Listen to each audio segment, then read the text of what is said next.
All right, we got these really nice 500 count tithe and offering envelopes for church. So, mi español no es muy bien, pero my English is good. So, I'm going to speak in English. But these are Spanish, and it says el diezmo at the top. You got the name, you got the date, you got the address, and you got the type of donation it's for, whether it's offering, tithe, missions, whatever. And then you've also got this Bible verse on the side, Leviticus 27:32. Nice bill size.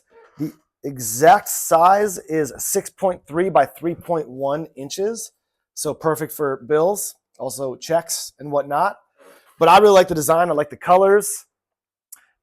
And you got to keep the joy of the Lord flowing in your church. And in order to keep the joy of the Lord flowing in your church, you need money.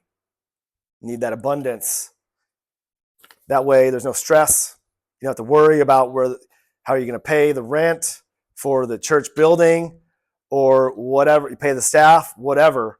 When you got more than enough money, you can relax and you can focus on God, and everything's better.